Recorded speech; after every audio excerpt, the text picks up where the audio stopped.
My fiancée admitted she accepted her ex's proposal 2 weeks ago while we were planning our wedding, so I calmly returned her engagement ring and changed the locks. 2 months later she called hysterically because her perfect match was already married with kids. I never imagined I'd be sitting across from my fiancée at our favorite Italian restaurant, watching her nervously twirl pasta she wasn't eating, knowing my entire future was about to implode. Madison and I had been together for 4 years, engaged for 8 months, deep into planning our September wedding at a waterfront venue in Seattle. I'm Nathan, a software developer, 29, the kind of guy who color codes his calendar and enjoys debugging code at 2 a.m. Madison worked in marketing at a tech startup, ambitious and social in ways that balanced my introverted nature. We fit together, or so I thought until that Tuesday evening when she cleared her throat 3 times before speaking.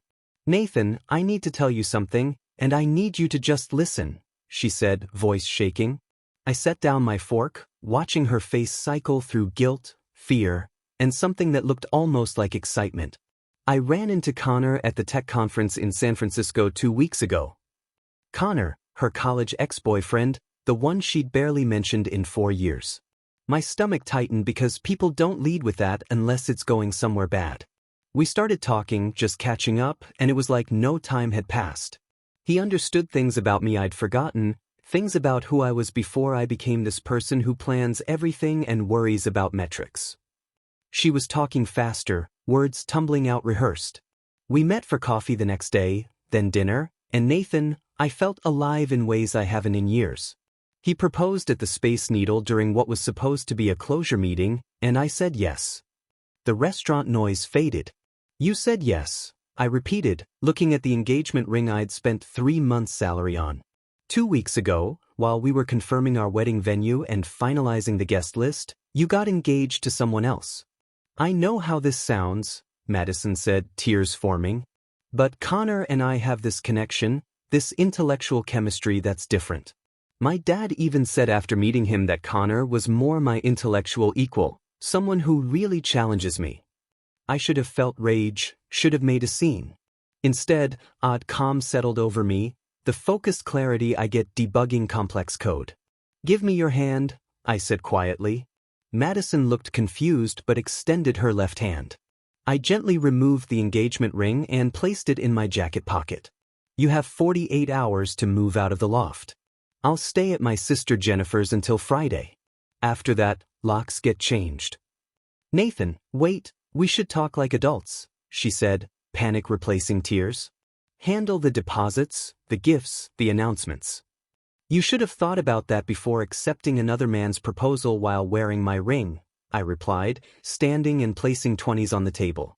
"Talk to your intellectual equal about logistics. I'm sure he'll have brilliant insights." I walked out, hands steady, mind cataloging what needed doing.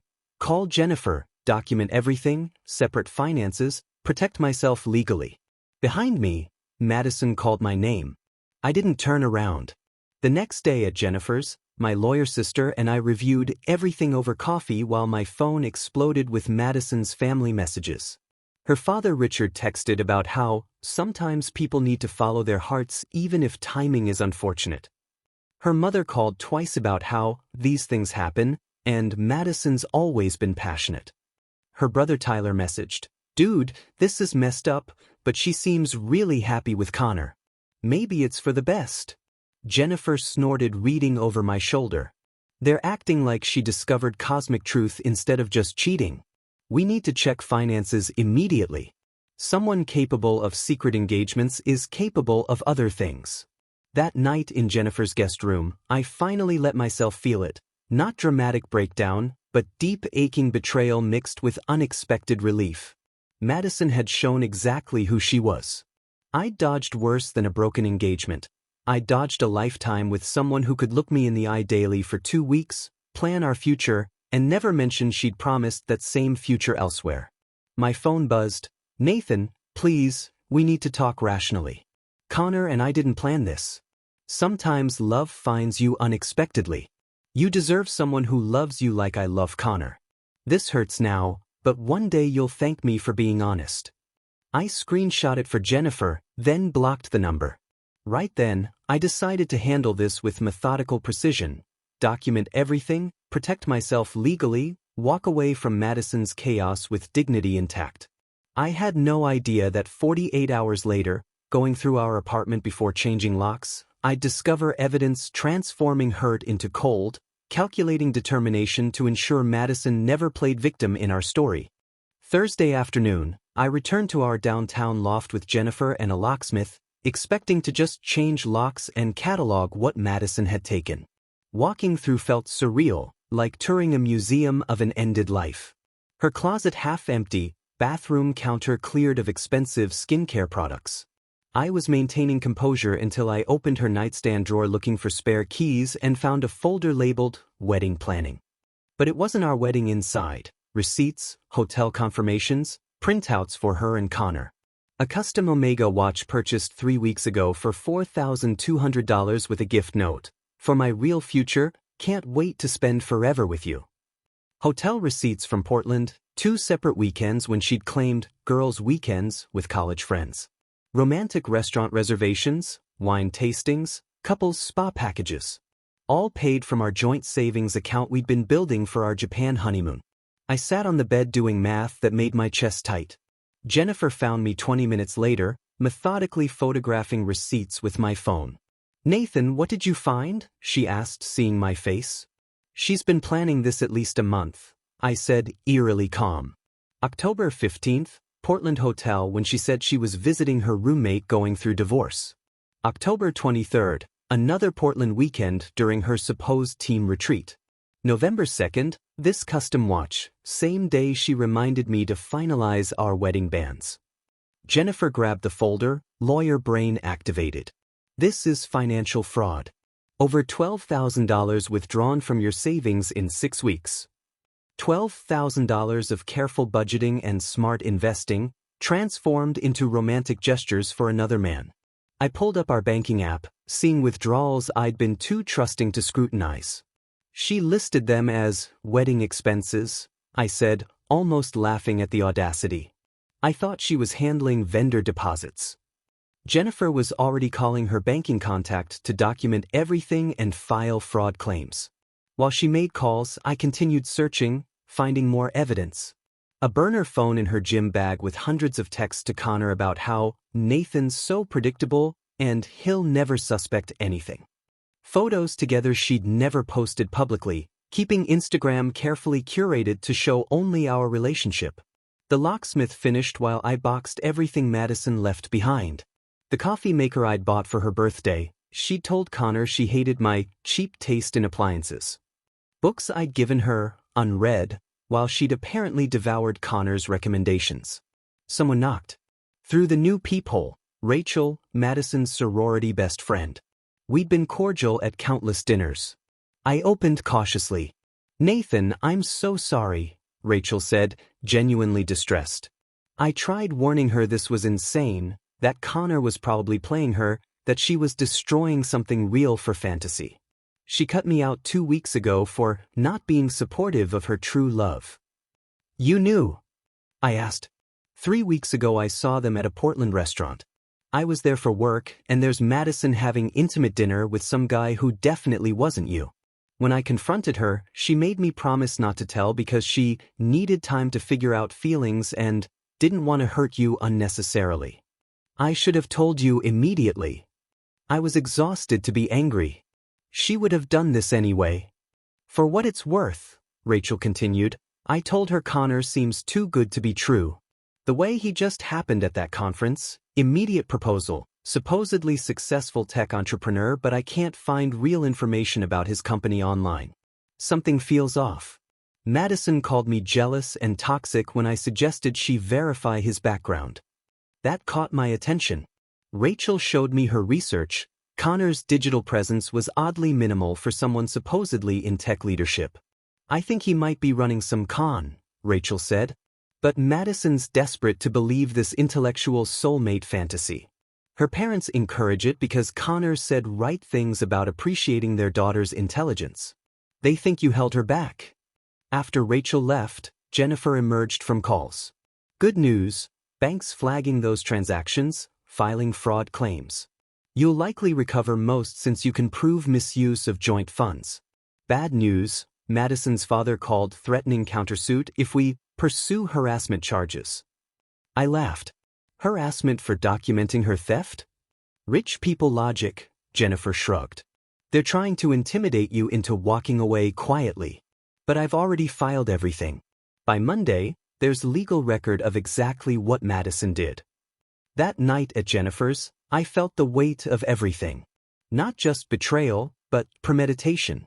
Madison hadn't made impulsive mistakes. She'd systematically planned leaving while using our shared resources to build her new life, lying daily as we addressed wedding invitations and tasted cakes. My phone buzzed with email from unknown address. Subject, please read this.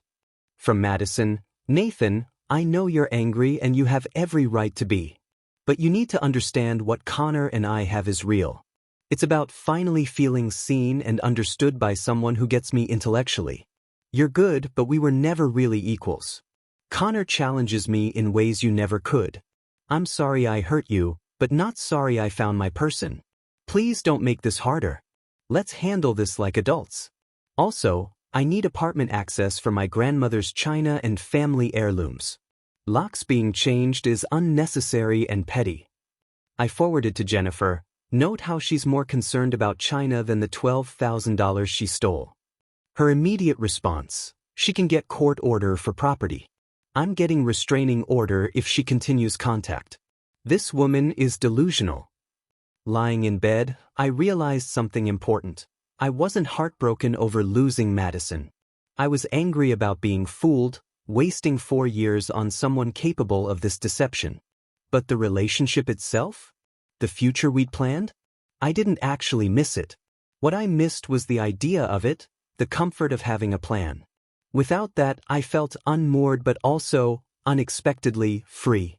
6 weeks passed in paperwork, lawyer meetings, and rebuilding my life. Jennifer's fraud claim progressed, disputed funds frozen, and I'd moved to a smaller Capitol Hill apartment. Clean slate, no Madison memories everywhere. I was finally sleeping through nights when emails started. First came at 2 a.m. Tuesday from new email address. Subject, I need your help. Against better judgment, I opened it. Nathan, I know we're not together anymore, but I'm in really difficult position and you're the only person I can turn to. Connor and I are trying to book our wedding venue, beautiful vineyard in Napa Valley, but they need $8,000 deposit by Friday and Connor's startup is going through temporary cash flow issue. They're about to close major venture capital round, but timing is terrible. I know this is awkward, but you've always been generous and I'm hoping you can help out just this once. I can pay you back in 3 months when Connor's funding comes through. Please, Nathan. This is my dream wedding venue. I stared in disbelief. She wanted me to fund her wedding to the man she'd left me for. The audacity was impressive. I forwarded to Jennifer, is she actually insane? Jennifer's response, don't reply. She's testing boundaries to see if she can still manipulate you. Textbook financial abuse attempt. I didn't respond, but Madison wasn't deterred. 3 days later, Nathan, I haven't heard back about the venue deposit. Deadline is tomorrow and I'm getting really anxious. This isn't just about me, it's about doing the right thing. You've always prided yourself on being a good person, and good people help others even when uncomfortable. I'm going through difficult transition and you have means to make this easier. It's just $8,000. That's nothing to you. Nothing to me. Like I printed money instead of working 50-hour weeks saving it. Emails escalated, coming every few days with increasingly desperate, accusatory tones. I can't believe you're being this petty and vindictive over our breakup. We're adults, Nathan. Connor and I had to settle for less expensive venue because you refused to help. Hope you're happy sabotaging my happiness out of spite. My dad was right about you. You always were small-minded about money. Successful people invest in relationships, even after they end. Then nostalgia tactics. Remember when you said you'd do anything to make me happy? I guess that was only true when you thought you owned me. Real love doesn't end just because relationship does. I showed emails to Zoe, my coworker who'd become a friend during this mess. We'd started having lunch after she'd overheard me on phone with Jennifer about fraud case. Zoe was a UX designer, smart and empathetic, with this way of cutting through nonsense. She's literally asking you to pay for her wedding to another man, Zoe said, shaking her head. That's delusional entitlement. She genuinely seems to think I owe her this, I said. Like our 4 years created permanent financial obligation. You should respond once, Zoe suggested. Make it crystal clear you're not her backup bank. I typed single reply. Madison, I will not provide any financial assistance to you, now or ever. Please stop contacting me. Any future communication should go through my lawyer. Her response came within minutes. Wow. Just wow. I can't believe you're being this cruel. I guess I never really knew you at all. Connor would never treat someone this way, even an ex. He actually understands relationships evolve and change, but that doesn't mean you abandon people completely. This is why we didn't work, Nathan.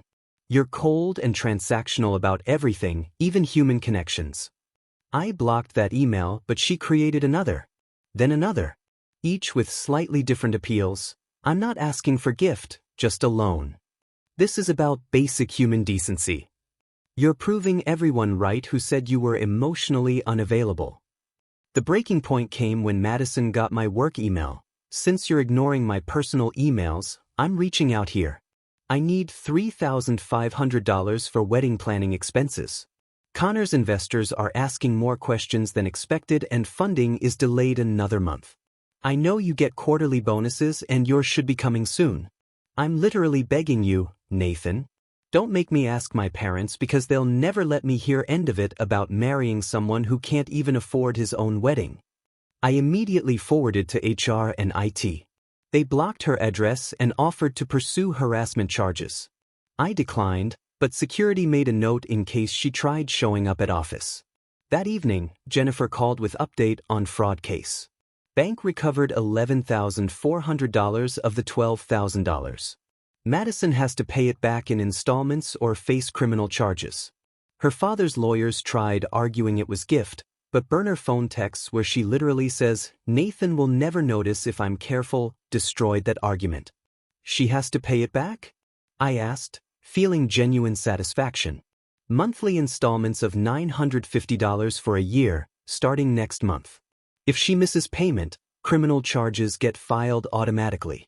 Her father is furious. He didn't realize she'd actually stolen from you, thought this was just messy breakup where you were vindictive. Madison needed $8,000 for dream venue while simultaneously paying me $950 monthly for stealing.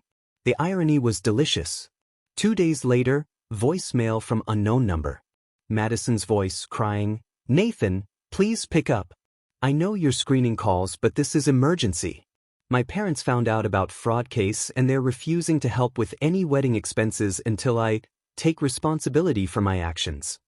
Connor's upset because I told him I had money saved for wedding and now he knows I don't. Everything's falling apart and I really need someone who understands me right now. I deleted voicemail without responding. Madison started sending Venmo and PayPal requests with pathetic captions, $8,000, wedding venue, please help, $500, just for groceries, I'm struggling, $200, emergency car repair, literally stranded. I declined each and blocked her on every payment platform. 2 months after our breakup, I was finally sleeping peacefully when my phone rang at 3 a.m. Unknown number. I almost didn't answer, but something made me pick up. Madison's voice came through hysterical, barely intelligible through sobs. Nathan, oh my God, please, I need you to listen. Connor's married. He's married with kids. He has a whole family in Denver and I'm such an idiot. I sat up, brain struggling to process. Madison, slow down. What are you talking about? His wife confronted me at Starbucks today. Sir. She showed me everything. Marriage certificate, photos of their kids' birthday parties, screenshots of Connor's active Tinder profile where he targets women at tech conferences. Nathan, he's been running this con for years. I'm not special. I'm not his intellectual equal. I'm just another Mark. Her voice cracked. I was scrolling Instagram and found his real account, not the fake one. Family photos everywhere. Their 10-year anniversary post from last month calling Sarah his soulmate. His kids are 7 and 5. He's been married this whole time. I felt strange disconnect, listening to Madison's world implode while sitting in my quiet apartment. Part of me wanted to hang up, let her deal with consequences. But another part, the part that had loved her for years, felt something like pity. "I'm sorry that happened to you," I said, meaning it. "That's genuinely awful." "I left you for a con artist," she sobbed. "I threw away everything real for someone using me." Sarah said Connor specifically targets women in tech who seem financially stable. He tells them about fake startups, gets them emotionally invested, then starts asking for money. She's been tracking him for months. "Did you give him money?" I asked, already knowing the answer. $23,000, Madison whispered. For his startup. For investor meetings. For bridge funding until VC money came through.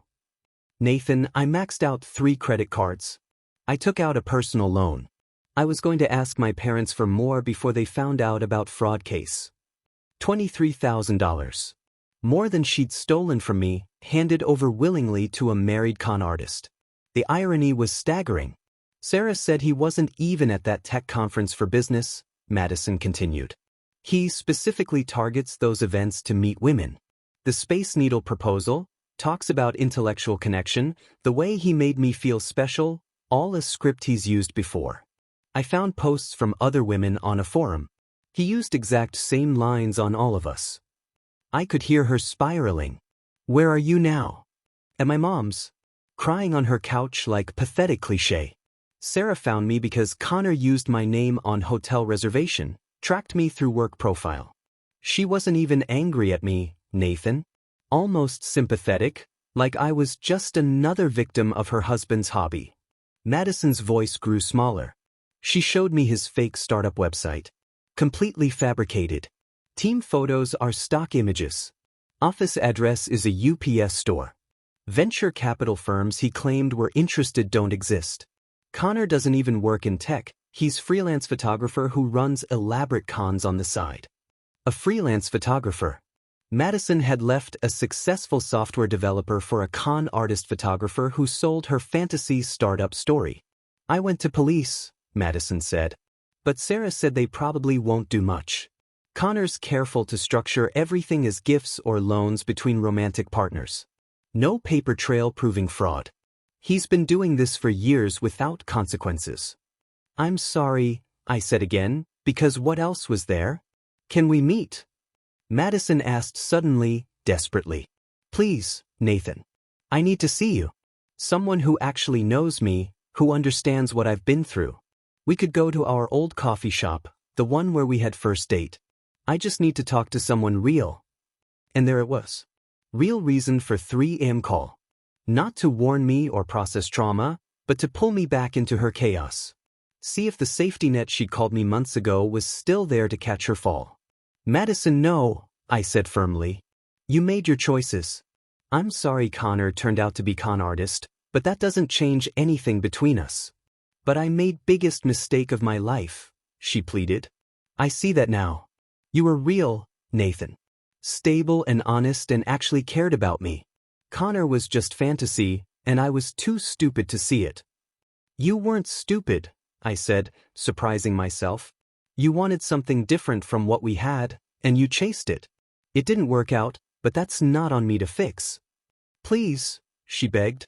"I can't handle this alone. My parents are furious, my friends all tried to warn me, Rachel won't answer calls. You're the only person who might understand." "I understand you're in pain," I said, "but I'm not your emotional support system anymore. You ended that when you accepted another man's proposal. Call a therapist, Madison. Call crisis line. But don't call me." "Nathan, wait." I hung up. Hands shaking, adrenaline pumping. I sat in dark for long time, processing. Connor was married. Madison had been conned out of $23,000. The intellectual equal, the tech startup genius, the man who supposedly challenged her in ways I never could, fraud running long con on vulnerable women. I should have felt vindicated, should have enjoyed karma. Instead, just felt tired. Madison had destroyed our relationship chasing fantasy, and that fantasy had destroyed her financially and emotionally. No satisfaction in that, just sad recognition that some people learn the hard way. My phone lit up with texts from same number. I know you hate me, but I'm begging you. I have no one else. Please just meet me for coffee. 1 hour. That's all I'm asking. I blocked the number and went back to bed. Whatever Madison was going through, she'd have to navigate without me. I'd been her safety net for 4 years, always there to catch her when she fell. But she'd burned that net when she jumped, and I wasn't rebuilding it from ashes. Zoe was right, Madison wasn't done. 3 days after the 3 a.m. call, packages started arriving at my apartment. Thai food from our favorite restaurant with note. Remember when we'd order this every Friday? I miss our traditions. I gave the food to my neighbor and threw away the note. Next day, handwritten letter arrived, 5 pages detailing her growth journey and therapy insights. Dr. Peterson says I have attachment issues stemming from childhood instability, which made me susceptible to Connor's manipulation. But recognizing patterns is first step to breaking them. You represented stability, Nathan, and I took that for granted because I'd never experienced real security before. I'm learning to value consistency over excitement. I skimmed the rest, words about gratitude, mistakes, second chances, and filed it with other evidence Jennifer was keeping. Then came the PowerPoint presentation via email. Subject line: Why we're meant to be a data-driven analysis. I opened it out of morbid curiosity. Slide 1. Compatibility metrics, a retrospective. Slide 2. Charts showing our shared values alignment and long-term goal synchronization.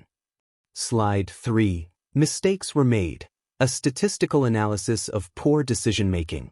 She'd created graphs comparing relationship stability factors between me and Connor, with Connor scoring 0 across every category. Final slide. Proposed path forward, rebuilding trust through measurable actions. It was simultaneously impressive and completely delusional. She thought she could logic her way back into my life with charts, like our relationship was a business proposal needing better data visualization. I showed it to Zoe during lunch. She nearly choked laughing. She made a PowerPoint? An actual PowerPoint trying to win you back. With pie charts, I confirmed. Look at this one, time investment comparison, quality versus quantity. The audacity, Zoe said, scrolling through slides. She's treating your relationship like quarterly earnings report. Market analysis suggests Nathan offers superior ROI compared to fraudulent alternatives. We both cracked up, but my laughter died at the end. She CC'd this to her therapist for professional validation of her readiness for reconciliation. That's either HIPAA violation or therapist doesn't exist, Zoe observed. Either way, this is getting creepy. Emails continued daily, each more desperate. Madison had apparently told her therapist, real or imagined, all about me, and now felt I should know she was doing the work to become worthy of second chance. Then came the call from Madison's father. I almost didn't answer when I saw Richard's name, but curiosity won. Nathan, it's Richard. I hope you'll hear me out. His voice had lost that condescending edge. I'm listening, I said cautiously. I was wrong about Connor. About the whole situation. Madison's mother and I encouraged something we shouldn't have. We thought Connor represented success and ambition, but failed to see that real stability was already there. With you. I waited, saying nothing. Madison's devastated. Not just about Connor being fraud, but about losing you. She's been in therapy 3 times a week, trying to understand why she sabotaged something good. Her mother and I want to help make this right. How exactly? I asked. I'm prepared to invest in your startup. The one you mentioned at Thanksgiving, the project management software. I've looked into it, and I believe it has real potential. Consider it an apology and investment in your future. Our future, if you're willing to give Madison another chance. So that's where this was going. Richard trying to buy his daughter's happiness. Let me get this straight, I said slowly. You want to give me money for my business in exchange for dating your daughter? Not exchange, exactly. just showing good faith. Madison's serious about changing. She's cut off old friends who encouraged superficial lifestyle. She's budgeting, working extra hours to pay back that loan. She's genuinely trying. Richard, I appreciate the offer, but no. My answer was no when Madison asked for wedding money, and it's no now when you're offering investment money. I'm not for sale. Nathan, please. Just think about it. Madison's my daughter. Seeing her this broken. She made mistakes, but she's paying for them. Doesn't she deserve chance at redemption? She deserves a chance, I agreed. Just not with me. I hope she finds happiness, Richard. But I've moved on. I hung up. An hour later, Madison texted from another new number. My dad called you, didn't he? I didn't ask him to do that, I swear. He's just desperate to fix things because he feels guilty. But Nathan, please don't let his interference ruin any chance we might have. I love you. I've always loved you, even when I was too stupid to realize what that meant. I didn't respond, but messages kept coming. I'm not the same person who left you. Losing everything through Connor, my savings, my dignity, it changed me. My therapist says I was running from intimacy because true vulnerability scared me more than being alone. Connor was safe because he was fake. You were terrifying because you were real. Please just talk to me. 5 minutes. That's all I'm asking. I blocked that number too, but Madison had learned persistence. Flowers started arriving at my workplace. Not small bouquets, massive arrangements that made coworkers whisper. Each came with cards. Forgiveness is divine. Everyone deserves second chance. Love means never giving up. HR called me in after 5th delivery. Nathan, we need to talk about the flower situation, my manager Karen said, looking uncomfortable. It's disrupting office environment, and some colleagues are concerned this might escalate. I've blocked her on everything, I explained. I don't know how to make her stop. We can help with that, Karen said.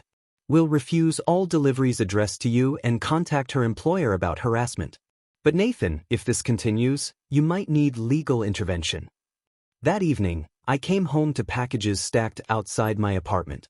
Gifts I'd mentioned wanting months ago, specific mechanical keyboard, books from my reading list, vintage poster from my favorite band. Madison had kept mental notes of every casual comment, now using them to prove she'd paid attention. Notes attached broke my heart a little. You mentioned wanting this for home office setup. I remember everything you told me, Nathan. Every dream, every goal, every small detail that made you happy. I took it all for granted, but I remember now.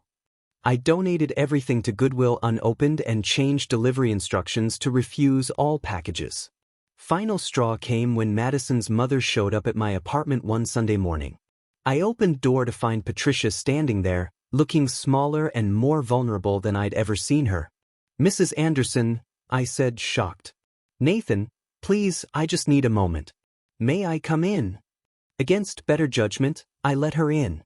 She sat on my couch, twisting tissue in her hands. Madison's destroying herself, Patricia said. She's not eating, barely sleeping. All she does is work and go to therapy and try to figure out ways to reach you. I'm scared for her, Nathan. As mother, I'm terrified. I'm sorry she's struggling, I said carefully. But that's not my responsibility anymore. I know. But seeing your child in pain, we pushed her toward Connor. Richard and I thought success meant money and status. We taught her to value wrong things. This is our fault as much as hers. Madison made her own choices, I said. She's adult. She was adult we raised to believe love should look like transaction, Patricia countered. That relationships should elevate social status. When she met Connor, she saw dollar signs and prestige. When she was with you, she saw comfort, stability, things we taught her to take for granted instead of treasure. I didn't know what to say.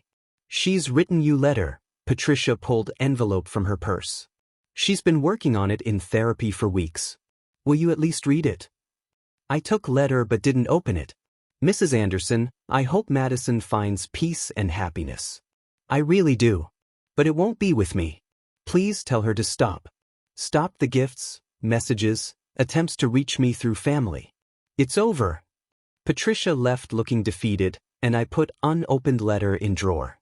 3 weeks later, Zoe invited me to a charity tech gala her company was sponsoring. "You need to get out and network," she said. "Plus, open bar and I hate going to these things alone." I'd been spending more time with Zoe lately. What started as friendly lunches had evolved into weekend coffee meetups, movie nights, dinners where we split checks without drama. She was easy to be around, sharp and funny without constant need for validation Madison had required. When she asked me to the gala, something shifted. This wasn't just friends attending an event. This was a date, even if neither of us said it explicitly. I showed up in my best suit and found Zoe waiting in the hotel lobby, wearing stunning red dress that made me forget how to form coherent sentences for solid 10 seconds. "You clean up nice," she said, smiling. "You look incredible," I managed, offering my arm. She took it naturally, and we walked into the ballroom. That's when I saw Madison standing near silent auction tables, wearing the exact dress she'd planned for our rehearsal dinner.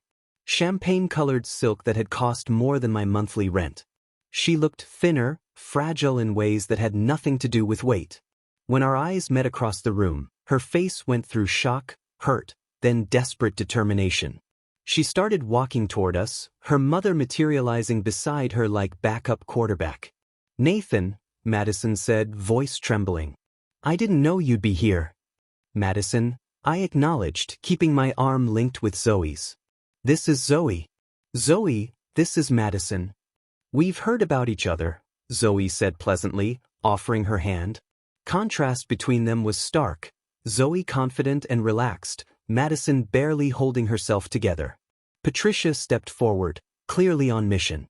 "Nathan, I'm glad we ran into you. Madison has something she'd like to say, and I hope you'll give her courtesy of listening. She's been working incredibly hard on herself these past months." Madison pulled folded paper from her clutch. "I know you didn't read my letter, but I've been attending therapy sessions specifically focused on repairing broken trust.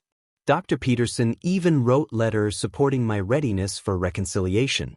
Please, just read it." She tried to hand me the paper. I didn't take it. "Madison, I appreciate your working on yourself. That's important. But it doesn't change anything between us." "How can you say that?" Her composure started cracking. "I've done everything right. Taken responsibility, gone to therapy, cut toxic people from my life. I've learned humility, Nathan. I understand value of authentic partnership now. Isn't that what you wanted?" "What I wanted was partner who didn't get engaged to someone else while planning our wedding," I said calmly. "You've grown. That's wonderful. But growth doesn't erase actions." Zoe's presence beside me seemed to register fully then. Madison's eyes went to where Zoe's hand rested on my arm, natural intimacy of how we stood together. "How long has this been going on?" Madison demanded, voice rising. "How long have you been seeing her?" "That's none of your business," I said. "But for the record, unlike you, I actually ended one relationship before starting another."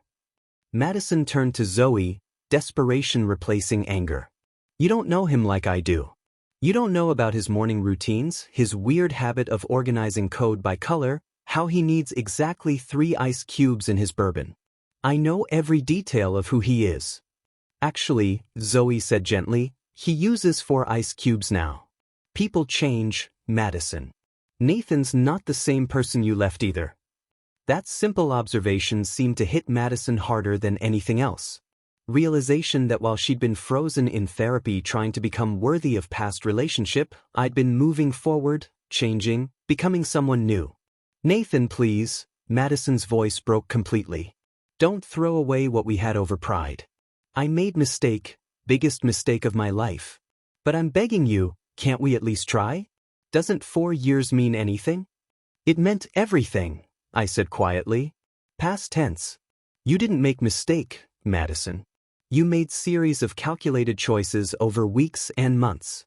You stole from me, lied to me, chose someone else. That's not mistake. That's who you are when you think you can do better."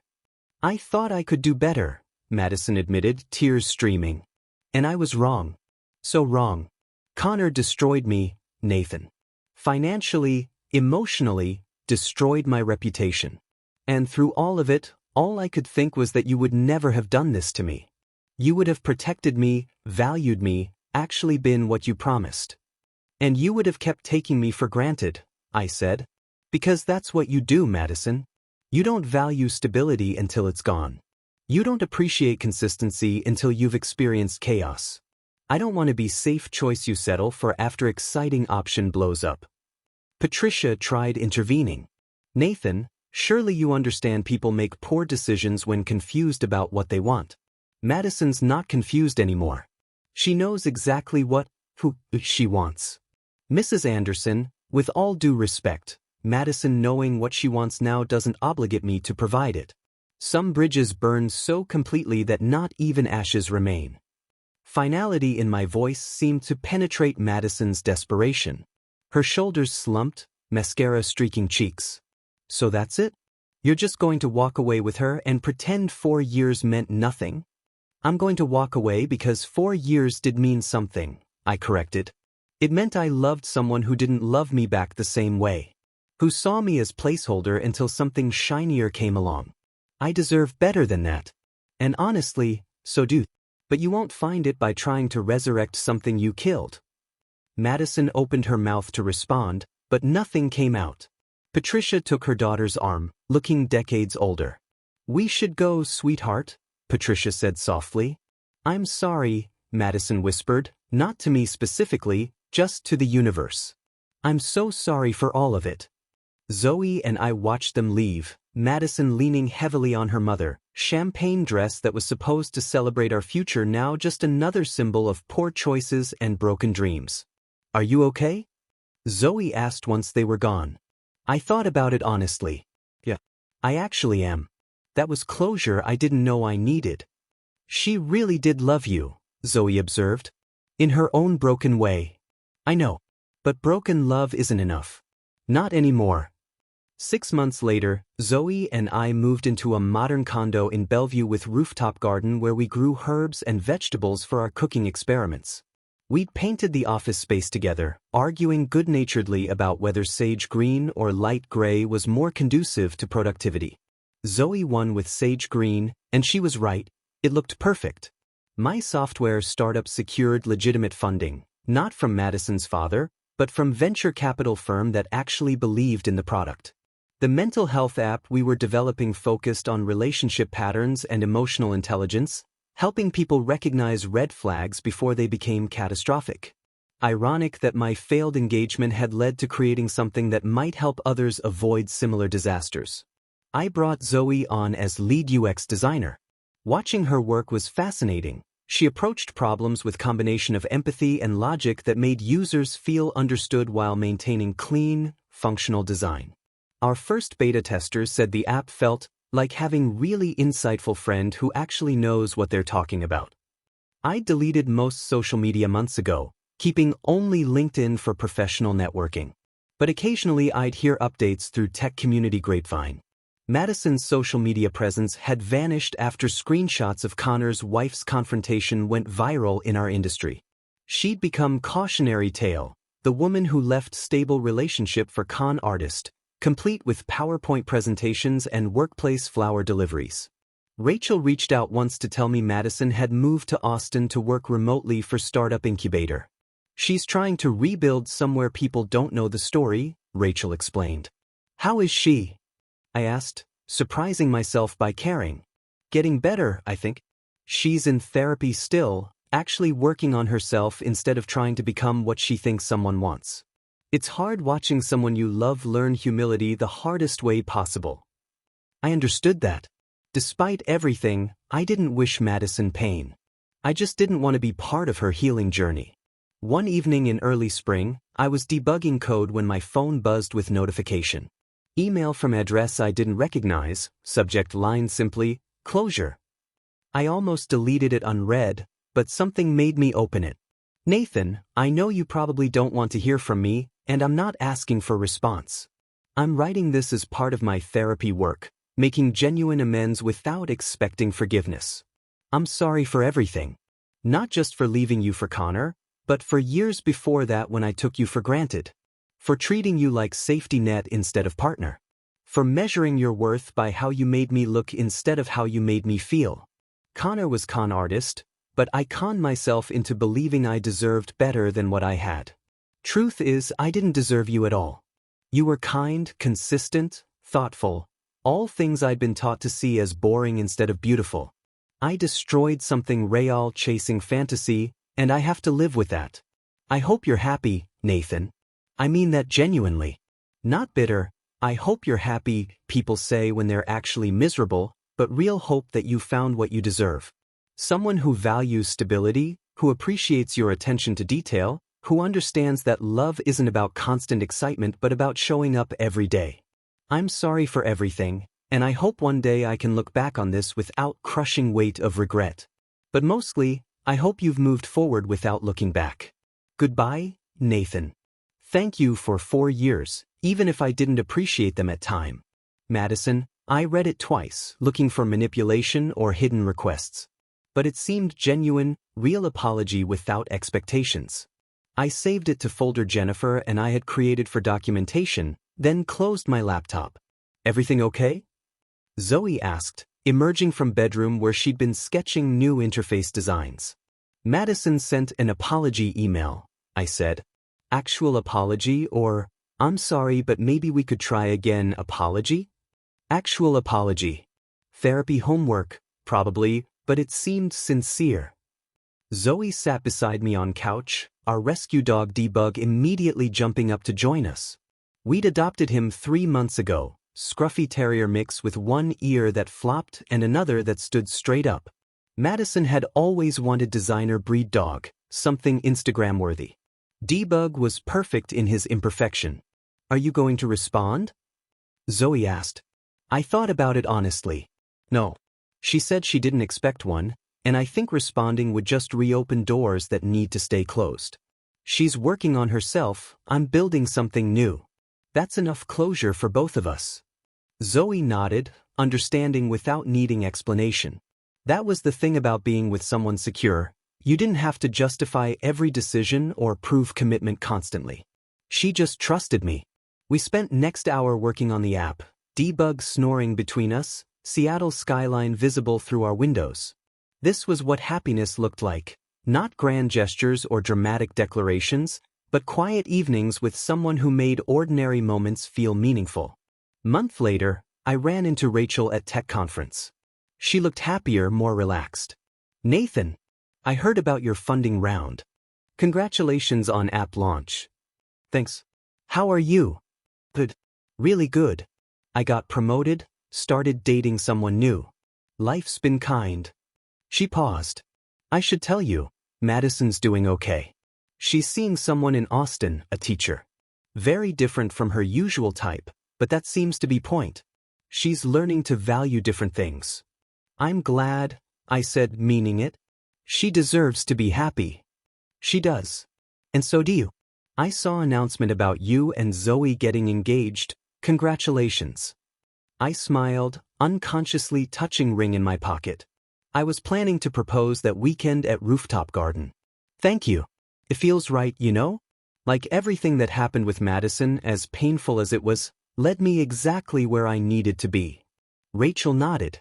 Sometimes worst betrayals lead to best new chapters. Madison taught you what you don't want. Zoe's showing you what you deserve. After Rachel left, I pulled out my phone and opened email app. Madison's apology was still sitting there, read but never replied to.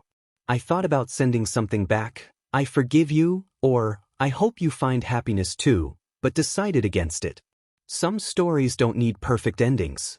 They just need to end. That weekend, I proposed to Zoe in our rooftop garden, surrounded by herbs we'd planted together. She said yes before I'd finished asking, laughing and crying and calling me idiot for being nervous. Did you really think I'd say no? She asked, examining ring through happy tears. I had whole speech prepared, I admitted. 3 drafts, actually. Of course you did, she said, kissing me. That's so perfectly you. I never heard from Madison again. Through grapevine, I learned she eventually married the teacher, had small ceremony in Austin, seemed genuinely content with quieter life than she'd once imagined wanting. she'd found her own version of happiness, and I was genuinely glad. As for me, Zoe and I got married in small ceremony at Bellevue Botanical Garden. Jennifer was my best woman, making jokes about how this wedding actually happened unlike last one I'd planned. Our app launched successfully, helping thousands of couples recognize unhealthy patterns. And Debug learned to ring bell when he wanted outside. Sometimes I thought about that night in Italian restaurant when Madison told me about Connor, how calm I'd felt removing her ring, how clearly I'd seen end of something I'd thought would last forever. At time, it felt like my life was falling apart. Looking back, I realized it was actually falling into place. The greatest revenge wasn't hatred or vindication. It was building something better with someone who actually wanted to be there. It was finding peace not in Madison's downfall, but in my own rise. It was learning that sometimes best thing someone can do is walk away and let you discover what you really deserve. And what I deserved, I found in Sage Green office with women who thought my organizational habits were charming instead of controlling, who valued stability instead of just settling for it, who chose me first and kept choosing me every day. That was real ending, not revenge, not karma, just quiet satisfaction of knowing I'd dodged bullet, learned from it, and found something infinitely better on other side.